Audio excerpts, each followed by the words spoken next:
السلام علیکم۔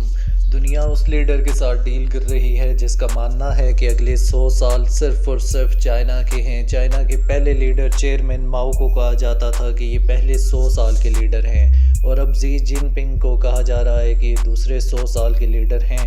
جب سے کورونا آیا ہے، زی جن پنگ چائنا کے صدر نہیں رہے بلکہ سپریم لیڈر بن کر ابھرے ہیں۔ چائنیز کمیونسٹ پارٹی کا رسالہ ہے کوئشی کا مطلب ہے سچ کی تلاش۔ اس میں بتایا گیا، چائنا کی عوام کو مخاطب کر کے کہا گیا کہ تمام چائنیز کا اولین فرض ہے کہ کمیونسٹ پارٹی کے سیکرٹری جنرل اور چائنا کے پریزیڈنٹ زی جن پنگ کو ہر جگہ ہر لیول پہ سپورٹ کیا جائے۔ زی جن پنگ کو سپورٹ کرنے کا مطلب صرف زی جن پنگ، کوئی دوسرا نہیں، ایک ہی لیڈر ہے، ایک ہی طاقت کا مرکز ہے، اور وہ ہے پریزیڈنٹ زی۔ چائنا کے پہلے لیڈر چیئرمین ماؤ کو بہت سال لگے تھے اپنی جگہ بنانے میں، اور وہ بھی اس پارٹی میں جو اس نے خود بنائی تھی، پھر اس پارٹی کو جیت دلوائی تھی، اور جب چیئرمین ماؤ اپنی طاقت کے عروج پر تھا اس وقت بھی اسے اپنی اتھارٹی دوسروں کے ساتھ شیئر کرنی پڑتی تھی۔ وہ کمیونسٹ پارٹی کی ٹاپ لیڈرز ہوں یا PLA کے جنرلز ہوں۔ اس کے برعکس زی جن پنگ کو دیکھا جائے تو اس نے صرف 6 سالوں میں وہ سب کر دکھایا ہے، اور آج چائنا کا سپریم لیڈر ہے۔ 2012 میں زی جن پنگ کو پارٹی کا جنرل سیکرٹری چنا گیا تھا۔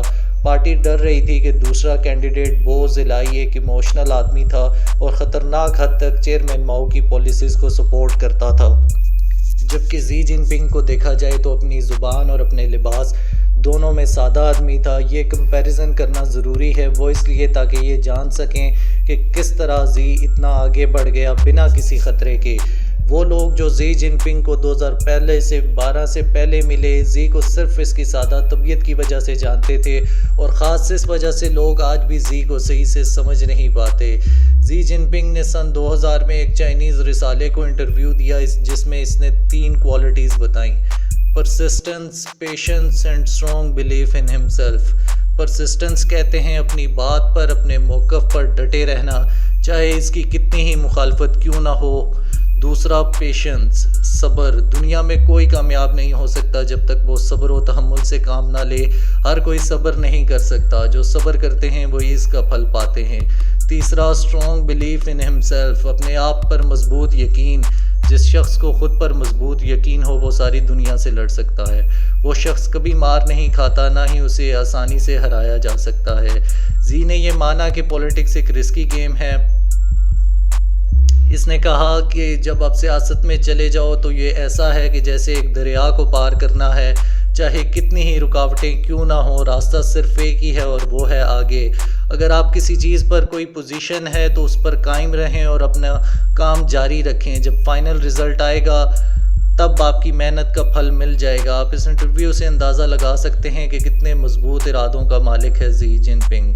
پچھلے 7 سالوں میں زی نے بڑے منظم طریقے سے اپنے مخالفین کو رستے سے ہٹایا۔ کرپشن کے خلاف ایک کیمپین شروع کی گئی جس میں کئی 100 لوگوں کو ٹارگٹ کیا گیا جو ٹاپ کی پوزیشنز پہ تھے، جو چیئرمین ماؤ کی سوچ کو لے کر آگے چل رہے تھے۔ ان میں کئی لوگوں کو گرفتار کیا گیا، کئی لوگوں کے خلاف سخت مقدمات بنائے گئے۔ اس طرح زی نے اپنے تمام مخالفین کو سسٹم سے ہی اٹھا کر باہر کر دیا، اور پھر مارچ 2018 میں چائنا کے آئین میں سے پریزیڈنٹ کی 2 سال کی لمٹ ختم کر دی گئی، اور زی جن پنگ کو الاؤ کیا گیا کہ وہ 2023 کے بعد بھی پریزیڈنٹ رہ سکتے ہیں۔ پریزیڈنٹ زی کی نہ صرف ریاست پر گہری نظر ہوتی ہے بلکہ ریاست کے تمام اداروں پہ بہت ٹائٹ گرپ ہے، چاہے وہ چائنا کی پولیس ہو، PAP پیپلز آرمڈ پولیس جس کو زی جن پنگ کے انڈر لایا گیا، اسی طرح PLA people's liberation army direct Xi Jinping کے انڈر ہے۔ 2016 میں چائنیز آرمی کے 2 ٹاپ کے جنرلز ریٹائر ہو گئے۔ اس وقت زی جن پنگ نے بذات خود چائنیز آرمی کا کمانڈر ان چیف کا عہدہ سنبھالا، اور یہ وہ عہدہ ہے جو چیئرمین ماؤ بھی نہیں سنبھال سکے۔ حالانکہ چیئرمین ماؤ کا ملٹری کمانڈ کا بہت وسیع تجربہ تھا، زی نے اس بات کو یقینی بنایا ہے کہ پولیس اور آرمی ڈائریکٹ اس کے انڈر رہیں۔ پھر 2017 اور 2018 میں زی جن پنگ کی سوچ کو پارٹی اور چائنا کے آئین میں لکھا گیا۔ اب پارٹی ایک نئے دور کی بات کر رہی ہے جو زی کے ساتھ شروع ہوا ہے۔ جو پہلے کے پولیٹیکل ارینجمنٹس تھے انہیں کہا گیا کہ یہ وقت کے حساب سے پرانے ہیں، اب سوٹیبل نہیں رہے۔ چیئرمین ماؤ کے علاوہ کسی لیڈر کی جرت نہیں ہوئی کہ یہ کام کر سکتا، یہ صرف زی ہی کر سکتا ہے۔ پھر 2019 میں کرونا آ گیا، لیکن زی نے اس میں بھی موقع تلاش کیا۔ وہ کہتے ہیں کہ اگر آپ کو جنرل بننا ہے، آپ جنرل بننا چاہتے ہیں تو آپ کو جنگ جیتنے کے قابل ہونا چاہیے۔ اگر آپ اس قابل بھی ہیں کہ جنگیں جیت سکیں تو آج کل ہر روز جنگیں نہیں ہوتی، خاص طور پر امن کے دور میں۔ جب جنگ ہوگی تب جا کر موقع ملے گا۔ اس کا یہ مطلب ہے جب چانس ملے تو اس کا صحیح طرح سے استعمال کیا جائے، تبھی آپ کامیاب ہوں گے۔ زی جن پنگ نے کرونا کو چانس کے طور پر لیا اور بڑے سلیقے کے ساتھ ڈیل کیا اور سب سے پہلے کرونا پر قابو پا کر دکھایا۔ اپریل کے سٹارٹ میں ہی کرونا پر برتری حاصل کی۔ اس کے بعد پریزیڈنٹ زی نے اپنے راستے میں آنے والے آخری کانٹے بھی صاف کر دیے۔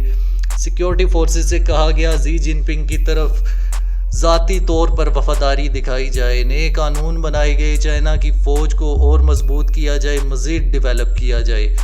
اب چائنیز ملٹری کے ریزروز ڈائریکٹ پریزیڈنٹ زی کے کنٹرول میں ہیں۔ اگر مختصر طور پر بتایا جائے تو چائنیز آرمی کا ہر ادارہ، ہر ڈپارٹمنٹ، ریاست کے تمام آلات زی جن پنگ کی خدمت میں حاضر ہیں۔ یہ دنیا اس لیڈر کے ساتھ ڈیل کر رہی ہے جو خود میں اپنے آپ میں کمال ذہانت رکھتا ہے، جس کا ماننا ہے کہ وہ 21ویں صدی کو چائنا کی صدی میں بدل دے گا۔